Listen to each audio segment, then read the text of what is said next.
evil yet. Oh. Anyway, went to Mexico for a little short visit, and this story came from it, a Mexican snake show. It really was just a harmless little snake. But the show it created was grand. Far better than the Mexican shows in the lounge of our holiday resort. Out of the corner of my eye, I had noticed something move in the large potted palm in the hotel lobby. A thin, slithery, green, black head shot upwards, much to the shock of a few dignified guests standing near the palm plant. It rose up and then down, almost as if seeking escape from the pot.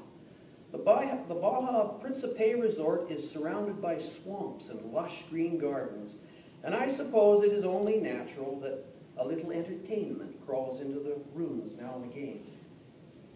I quickly asked a small cleaning lady, is it poisonous? And she shrugged, and the word quickly spread. The holidayers began to cry, "Snake! Poisonous snake in the lobby!" I drew back from the area as the little creature's mouth fluttered open to reveal an orange palate. There were no visible fangs, but I worried about the venom it might carry. In true resort fashion, staff came running. A young man with a broom appeared first, and then came another dark-skinned gentleman with a dustbin on a pole. Violent sweeping motions began, with the little creature being captured for a moment, only to shoot out of the dustpan and race across the white polished tile floor. The snake would strike out with his orange mouth, while the sweeper jumped high and his feet danced like an acrobat to get out of the way. Then he cautiously would approach the reptile again, broom in both hands, dustbin ready. A small crowd had gathered to watch the show.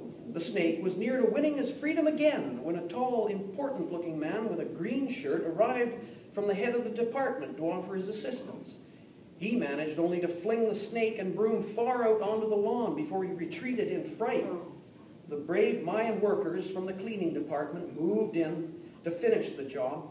The snake hung again like a shaky black rope from the dustbin, while the men ran this way and that, trying to contain and move the serpent.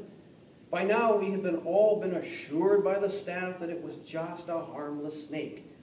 But by the way its captors jumped to get out of the way of the reptile's snapping mouth, you'd suppose a deadly viper was on the attack. After about 10 failed attempts to contain the snake, it was finally subdued and dropped into a swampy area near the resort's main pathway. Not a great distance away, I thought. But the resort wanted to preserve the wildlife in the area. They were more worried, not for the hotel's guests, but for the snake. It could have easily been killed by some overzealous visitor to the resort. I thanked the broomman for his bravery in catching the snake and told him with gestures and broken Spanish that he had put on a far better show of dancing feet than any of the feathered ladies in the show lounge. Then he beamed and I smiled to myself, knowing that Elizabeth had her video camera and she had recorded some of the charming Mexican snake show. Thank you.